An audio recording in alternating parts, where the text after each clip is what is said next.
if you're just joining us, we're working our way through the 5-card Larry Bird subset in the 1993 Action Packed Hall of Fame set.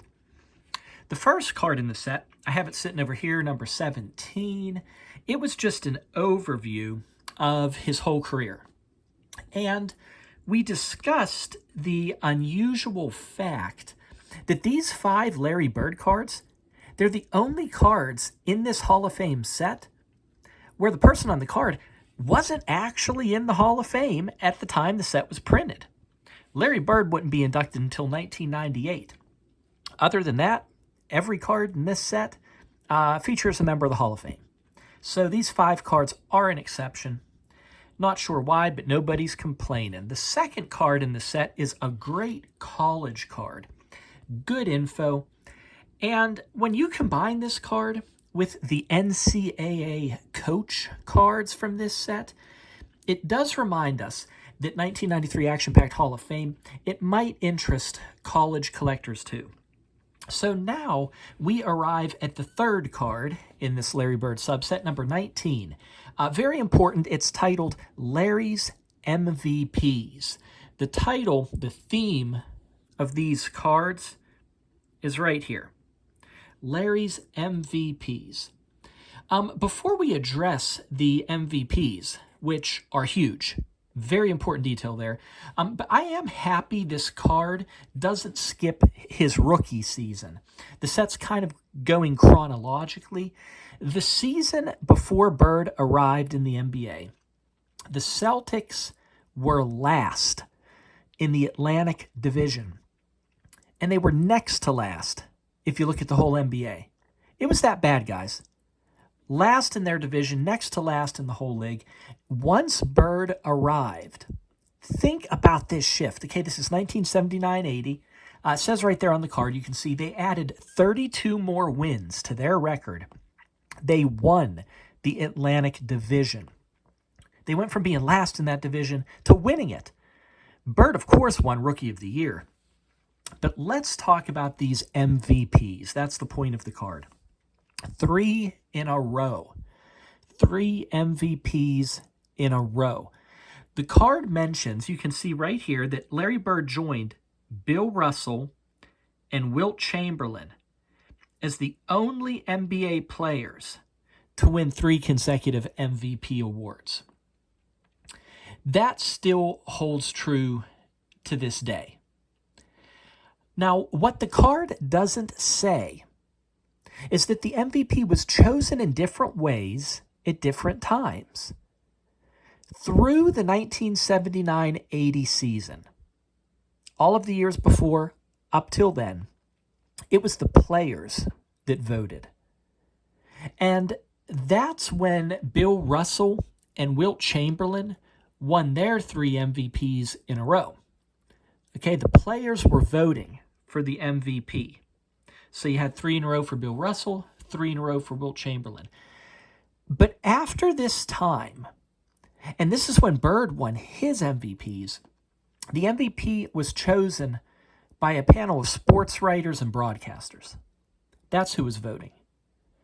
I don't know, do you remember the talk about how they wouldn't let Nikola Jokic win 3 MVPs in a row? You know, there was all that discussion, all those articles, can he win 3 in a row?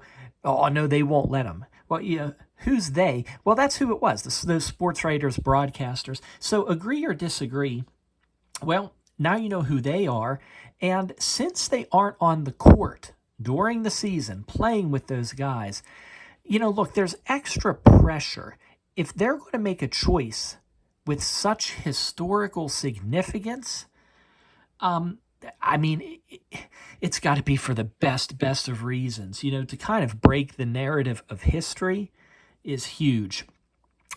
So you have to take that into consideration with these 3 MVPs in a row. So back to Larry Bird's MVPs. You have 1984. The Celtics won the championship that year.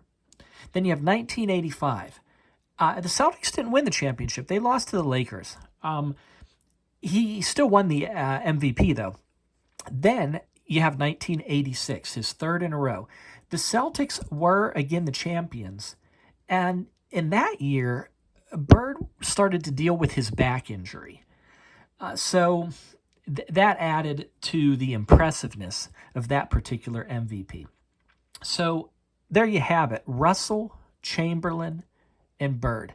Still to this day, the only three to win 3 MVPs in a row. We will look at the final 2 Larry Bird cards in this subset a little bit later. It looks like these cards are really covering a lot of his career in depth. I'm kind of enjoying going over Bird's biography once more with these cards. And if you're not familiar with this set as a whole, these cards are very attractively designed. I really think it's just a valiant effort by Action Pact to produce something of high quality. The cards are very, very thick. Action Pact had these distinctive rounded corners. But look at that card. That's some thick stock. Very substantial card. The front has these sculpted, raised images, embossed. But Action Pact didn't say embossed. They said sculpted. And they're very nice, too. Look at the texture on that basketball. Even the embossed part of the cards has great detail. So this raised image, then, of the featured player is against a full bleed photograph with a nice matte finish. You see that? It's not glossy. It's more of a matte finish. Very, very impressive cards. Intelligent use of gold foil. All the cards have this nice strip marking the 25th anniversary of the Basketball Hall of Fame.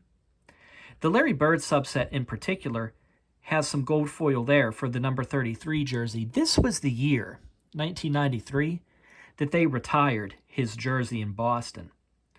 So very nice design, especially, I mean, guys, this is the 90s junk wax era.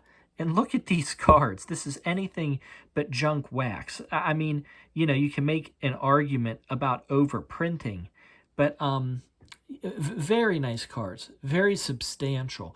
In this particular set, it begins with all of these subsets. We're going through them one by one on our channel.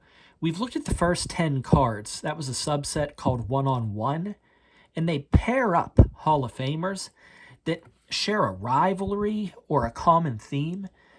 Then we looked at all 6 of the coach cards in Series 1. And now we're reviewing our Larry Bird history with this 5-card subset. Okay, that's enough for now.